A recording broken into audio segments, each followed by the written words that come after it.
Small micro brand Octo 8 make watches where you tell time in an unusual way. The watch that we're looking at today has a 3-arm satellite version of a wandering hour. What Octo 8 have done with this watch is giving you a very straightforward watch with a very cool complication, that satellite arm wandering hour.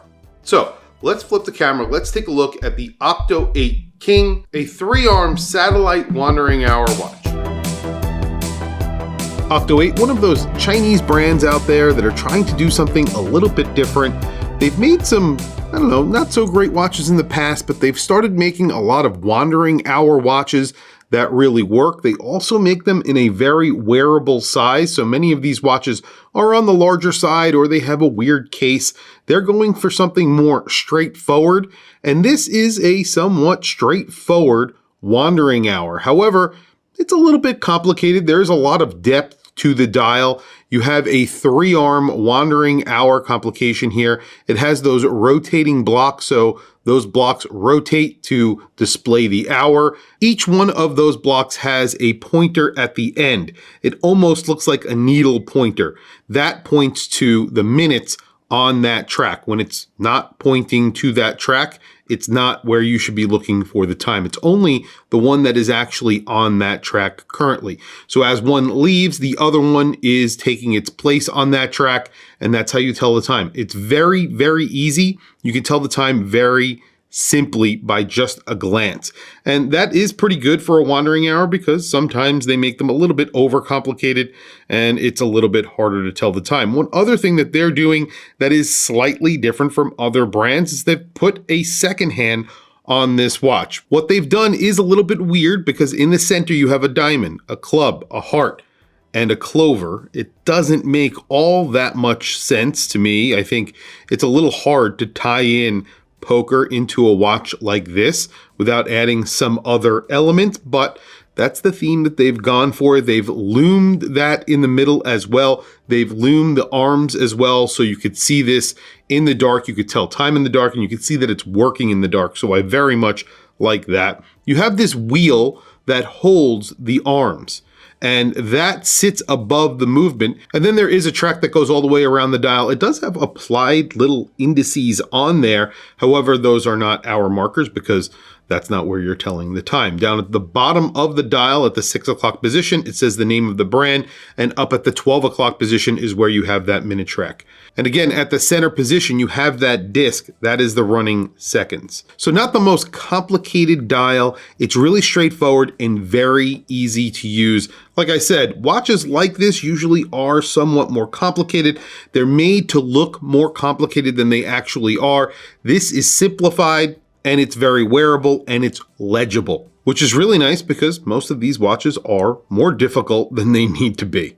And this is pretty wearable. I measure this in at around 38 millimeters at that bezel. It's a little bit bigger at the case. You have a 13 millimeter thickness, just over 13 millimeters. That's including the domed sapphire crystal. And you get a very domed sapphire crystal on this watch. It would be a little bit easier to read if it wasn't so domed because there is a little bit of glare on here. That's in my studio lights, but in person, it's a little bit better. So it's hard to tell from the video that this is pretty legible, but it does look like there is a lot of glare on there. There is glare. It's just there is a lot of lights on it right now, and that's the reason why you see that glare. You have a pretty small crown, 5.3 millimeters, and then a 46.4 millimeter lug to lug. So again, this will wear comfortably on most wrists.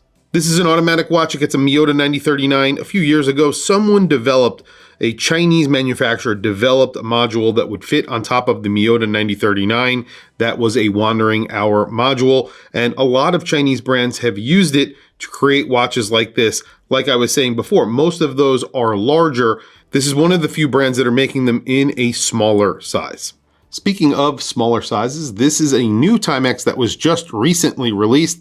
It's a TV screen vintage release of a Timex. This is also automatic, and it comes on a stretchy band. This is really cool, and actually am very impressed. I did not think I would like it as much as I do in person. When I saw the pictures, I thought it was nice, but this is really nice in person. And there it is on my 7.5-inch wrist. This is called the King. It is a 38mm watch with a 46.5mm lug to lug and around a 13mm thickness. That's including that domed sapphire crystal. This does get a solid case back, so you don't get to see the movement in the back, which is a little bit weird. They have done that in the past where you could see the movement. I would prefer to see the movement on a watch like this. It's part of the spectacle. Obviously, you want to know that this is an automatic movement. Obviously it is, but you know, it would be nice to be able to see the movement. It's fully polished. You have a concave bezel on here. It looks really good on my 7.5-inch wrist. I think it looks very dressy almost, and I think this would be a very good dress watch, something very interesting, a conversation starter. It looks really good, and it gets loomed, so let's do a loom shot. And there you go, like I was saying, everything is loomed, including the seconds, so you can see this is working in the dark. You have that wandering hour, all of those arms are loomed, and then the full minute track is loomed. So basically, in the dark, you could see the time, you could see that your watch is working. It's not incredibly loomed, but there is a good amount of loom on here, and it works pretty well. Tell me what you guys think down in the comments below. Price on this watch is $559. This is currently funded at Kickstarter, so if you are interested in this watch, you definitely can get behind this brand. They have funded a few times on Kickstarter and they deliver every time. So this is just a different iteration of a previous watch that they made where there was a disc wandering hour. This is a proven platform, and I believe they're also coming out with this in titanium. This is not the titanium version. This is the stainless steel version that gets a full polish. I will put a link to the Kickstarter down in the description. If you're interested, definitely check that out. Anyway, guys, tell me what you think down in the comments below. What do you think of this watch? Tell me what you think about Chinese brands making watches like this. They look more expensive than they actually are. They have a really interesting way of telling the time that usually is reserved for very, very expensive Swiss watches, but here they are in affordable Chinese watches, under $600. You're getting a pretty cool wandering hour. Tell me what you think down in the comments below. Please also don't forget to like, subscribe, hit that bell icon. It's super helpful for the channel, and I very much appreciate it. Anyway, guys, thank you for logging on. Thank you for checking out this video. I'll catch you guys in the next video.